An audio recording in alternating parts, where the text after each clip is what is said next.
আপনারা জানেন 111-এর পরে চন্দনের যে 17 জনের আহ্বায়ক কমিটি গঠন হয়েছিল, সেই আহ্বায়ক কমিটির মধ্যে অন্যতম ছিলেন আলহাজ সিরাজুল ইসলাম সওদাগর।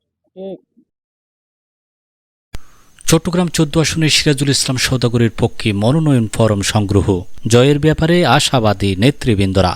আসন্ন ত্রয়োদশ জাতীয় সংসদ নির্বাচনে চট্টগ্রাম 14, চন্দনায় 7খানি আংশিক আসন থেকে জনগণের প্রার্থী হিসেবে প্রতিদ্বন্দ্বিতার ঘোষণা দিয়েছেন দক্ষিণ জেলা বিএনপির সাবেক সদস্য ও উপজেলা বিএনপির সাবেক সাধারণ সম্পাদক আলহাজ সিরাজুল ইসলাম সওদাগর।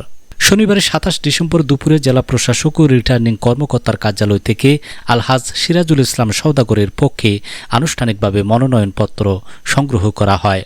তার পক্ষে এই মনোনয়ন ফরমটি গ্রহণ করেন চন্দনাইশ পৌরসভা বিএনপির সাবেক সিনিয়র সদস্য এস.এম. মাসুদ। ইনশাল্লাহ, যেহেতু উনি 3 নম্বর পর্যায়ে নেতাকর্মী সৃষ্টি করেছে, ওনাকে যদি নমিনেশন দেওয়া হয়, যতটুকু আমার বিশ্বাস, উনি ইনশাল্লাহ এখান থেকে বিপুল ভোটে দানের শীষের প্রতীক নিয়ে জয়লাভ করবে, এটা আমরা আশা রাখতেছি। এবং আমাদের সিনিয়রদেরকে অনুরোধ রাখবো ওনার প্রতি একটু সদয় হওয়ার জন্য, যেহেতু আমরা দুঃসময়ের কাণ্ডারি। যে সময় একসময় চন্দনাইশে বিএনপি ছিল না, বিএনপি নামে কোনো কিছু ছিল না 111-এর পরে, তখন উনি একমাত্র আমাদের উপর সিনিয়র হিসেবে, আমাদের পাশে অভিভাবক হিসেবে আমাদের পাশে ছিল। ওনাকে পেয়েছি ইনশাআল্লাহ, ওনাকে যখন দুঃসময় পেয়েছি, আগামী সুসময়ে দেশের উন্নয়ন কর্মকাণ্ডের জন্য ইনশাআল্লাহ ওনাকে আমার পাবো। মনোনয়ন ফরম সংগ্রহের বিষয়টি নিশ্চিত করে এস.এম. মাসুদ বলেন, এলাকার সর্বস্তরের মানুষের দীর্ঘদিনের দাবি ও ভালোবাসার মুখে আলহাজ সিরাজুল ইসলাম সওদাগর আসন্ন সংসদ নির্বাচনে প্রার্থী হওয়ার চূড়ান্ত সিদ্ধান্ত নিয়েছেন। আমরা আজ উৎসব মুখর পরিবেশে এবং সকল নিয়ম মেনে তার মনোনয়ন ফরম সংগ্রহ করেছি।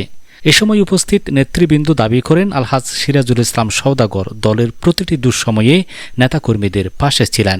বিগত স্বৈর শাসকের আমলে তিনি নানামুখী জুলুম, নির্যাতন ও রাজনৈতিক প্রতিহিংসার শিকার হয়েছেন, কিন্তু সকল বাধা বিপত্তি ও জেল জুলুম উপেক্ষা করে তিনি সাহসিকতার সাথে দলীয় কার্যক্রম পরিচালনা করেছেন এবং সবসময় এলাকার অসহায় ও সাধারণ মানুষের পাশে দাঁড়িয়েছেন। তৃণমূল পর্যায়ে তার ব্যাপক জনসমর্থন রয়েছে এবং অবাধ ও সুষ্ঠু নির্বাচন হলে তিনি বিপুল ভোটের ব্যবধানে বিজয়ী হবেন বলে আশাবাদ ব্যক্ত করেন তারা। আপনারা জানেন 111-এর পরে চন্দনের যে 17 জনের আহ্বায়ক কমিটি গঠন হয়েছিল, সেই আহ্বায়ক কমিটির মধ্যে অন্যতম ছিলেন আলহাজ সিরাজুল ইসলাম সওদাগর। দলের প্রয়োজনে বিভিন্ন সময়ে বিভিন্ন ক্ষেত্রে উপজেলা কমিটির সাধারণ সম্পাদক, পৌরসভা বিএনপির আহ্বায়ক এবং বর্তমান চন্দনাইশ উপজেলা বিএনপির আহ্বায়ক প্রার্থী, এবং যোগ্যতার বল দিয়ে, সততার দিক দিয়ে উনি সবচেয়ে শ্রেষ্ঠ এবং সর্বক্ষেত্রেই সফল। আমার নেতা জনাব তারেক রহমানের কাছে আকুল আবেদন জানাচ্ছি, এতদিন আপনি দেশের বাইরে ছিলেন, হয়তো তৃণমূলের খবর প্রয়োজনীয়ভাবে নিতে পারেন নাই। আমরা আশা করব চন্দনাইশ উপজেলা বিএনপির পক্ষ থেকে, আমরা গ্রামের দীর্ঘদিন থেকে আমরা মাঠে পর্যায়ে সবসময় ছিলাম, থাকবো ইনশাল্লাহ। কিন্তু বিগত 16-17 বছর চন্দনাইশে আরেকটা পার্টি ছিল এলডিপি, যার কারণে আমরা কোনো সময়ে আমাদের দলের নেতা, আমাদের দলের প্রতীক, দলের মার্কা আমরা কোনোদিন একটা শিল দিতে পারি না আমাদের অন্তঃস্থল থেকে। সেই হিসেবে আমরা দলের নেতা জনাব তারেক রহমানের কাছে আহ্বান জানাবো, আমাদের তৃণমূলের এই আলহাজ সিরাজুল ইসলাম সওদাগর দলের প্রয়োজনে সবসময় বিভিন্ন ক্ষেত্রে বিভিন্ন প্রয়োজনে আর্থিক, শারীরিক, মানসিক, দৈহিক, চারিত্রিক সবসময় দলের পাশে ছিল। সেই হিসেবে আপনি আন্তরিকভাবে একটু আলহাজ সিরাজুল ইসলাম সওদাগরের দিকে দৃষ্টি আকর্ষণ রেখে।